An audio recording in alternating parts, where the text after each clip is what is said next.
Good day, everyone. My name is Priscilla Caberos, And I am Leah Carmel Borlasa. and our topic for today is all about developing Basic basic digital digital skills. So, as teachers adjust their teaching to effectively match the new digital world of information and communication technology, they must be clear on what basic knowledge, skills, and values or literacies need to be developed by digital learners. So, what do you call the 21st century learners? So, they are the digital learners. Okay. So, As we all know, the three R's or the basic literacies are what do you call it? The reading writing and and arithmetic. the arithmetic. So these basic literacies will not replace these three. Three R's. So let's move on to Our the main topic, which is the six essential skills to equip students for success in the millennial world. So first we have the solution fluency. So this refers to the capacity and creativity in problem solving. So, the students will be able to find a solution to the problem. Okay. So, there are 6 D's of solution fluency. They are, first, define.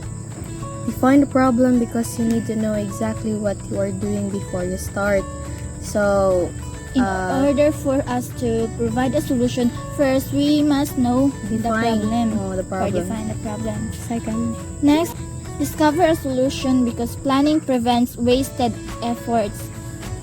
So, so we must discover after knowing what the problem is. We must discover a solution, not just one solution, but of course variety a of variety of solutions. solutions. So, the third one is dream up a process that is suitable. So, you have to dream up a process that's suitable to the problem. So, next is Design up a process in an accurate and detailed action plan. And next is deliver by putting the plan into action in both production and publishing the solution. You have to deliver after designing an accurate or detailed action plan. You have to deliver the plan into action in both production and publishing the solution.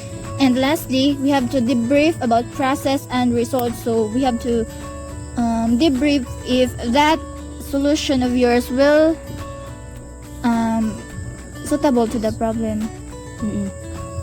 Next, the second one is the information fluency. This involves 3 subject skills. So first, we have the ability to access information. Next is the ability to retrieve information. And lastly, Ability to reflect on, assess, and rewrite for instructive information packages. So, these are the pictures of the information fluency. It means information fluency. Fluency means you are fluent about the information. so information fluency has a process. First is we have to acquire multiple sources and types of information. Of course, we must know kung asa gay ka na sources ang information, if reliable ba na siya na source or not. Second is analyze. So, authenticate and arrange the information. You have to analyze if the information is acquired is reliable. So, number 4. Apply knowledge and convert the vision into practice. So, kung unsay mo nahibawa na nga information nya, if you know nga reliable na siya, then we must practice. We will be able to practice. Next is assess the process and results, which is both a teacher and a student practice. You have to assess the process, which is both teachers and a student practice. And lastly, ask good questions in order to get good answers. So those are the information fluency process. The third one is the collaboration fluency. So This refers to teamwork with virtual and real partners in the online environment. So, Collaboration. So bisan og we are in the online environment, so we will be able to collaborate. To collaborate with each other or have teamwork. Mm. So collaboration fluency process. First is establish the group, norms, rules, and responsibilities. So, saan na ito pag collaborate kung wala tayong grupo, wala tayong norms, wala tayong rules, o wala tayong responsibilities. Next is Envision the purpose and outcomes. The group, mag-create mo og inyuhang possible outcome. So, next is engineer the workable plan to achieve the goal. So, maghimo or mag-create mo plan para ma-achieve ang goal. Inyuhang goal. Next is execute by putting the plan into action. So, diri ang inyuhang plan is you will make your plan possible. Next, examine the process and outcome. So, ang inyuhang final nga buhaton is i-examine ninyo ang proseso, ang outcome or ang gawas sa kanang Inyong group.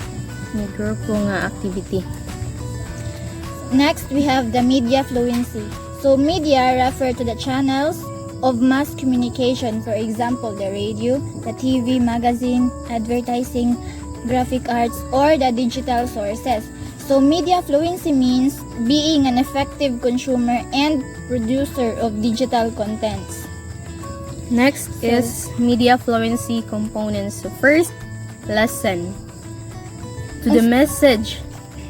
So, to the message Kung of unsang- verbalize and Kung verify. saan message kinahanglan pa nimo i-verbalize and of course i-verify. To the medium or the form, flow, and alignment sa gamit.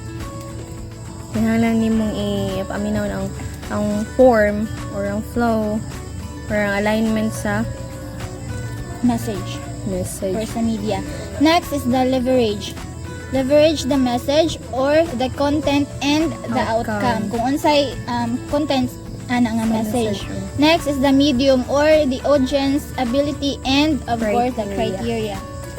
Next is the creativity fluency. It is the artistic proficiency, adds meaning by the way of design, art, and storytelling to package a message. So these are the pictures or examples of creativity fluency. So because through art kana ang usa ka students is kanang makakuan man sila, maka-express sila sa ilang Expression nilang feelings. Yeah, so every art tells a story. Siya, So Creative fluency process. first is identify the problem and the desired outcome. So nagbalik-balik same ganina no, nagbalik-balik. So of course and i-identify jud na ang problem and of course its desired outcome. So next is inspire yourself through seeking information, ideas, connections, and etc. So after identifying the problem, you have to seek information. ideas. Next is Imagine what is possible. After niyo mag-seek og information or idea, so mag-imagine na ka og unsa ang possible nimo nga buhaton or possible outcome. so Next is interpolate, find patterns in the information. So, di ba nag-seek mo kag information, no? Ideas or connection. Pag after ni mag-seek, nag-imagine kag possible, and then after is interpolate, mahimo kag pattern or mangita kag pattern sa kanang information.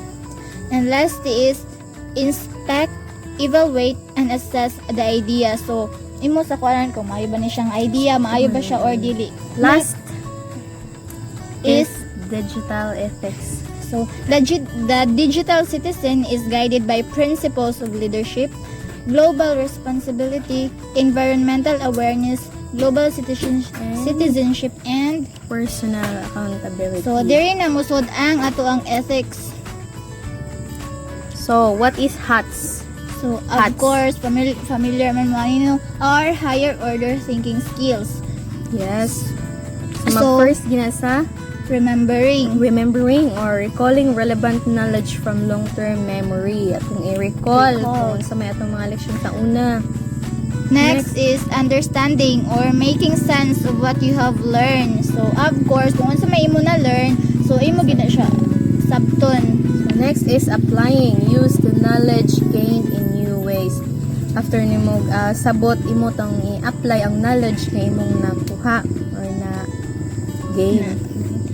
Next is the analyzing or breaking the concepts into parts and understand how each part is related to one another. So of course, after nimo mag-apply, the next is so dadayon si analyzing if sakto or dili ba nang imo na kuan na. Next is gain. evaluating. So evaluating means making judgments based on a set of guidelines. So atong i-evaluate, kinahanglan ginatong i-evaluate ang atong mga gipang buhat. So finally, Lastly is creating or putting information together in an innovative way. So mo ni siya ang gamit sa atong higher order thinking skills. what are those? First is the remembering, understanding, applying, analyzing, evaluating, and lastly the creating. The 4 Ds and the structured problem-solving process. First, we have define the problem. Next, design the solution. Same as katong sa kaganina nga. Define, design, do the work, debrief on the outcome. So, the 4 Ds. Ano siyang the 4 Ds. So, that would be all and thank you. Thank you for listening.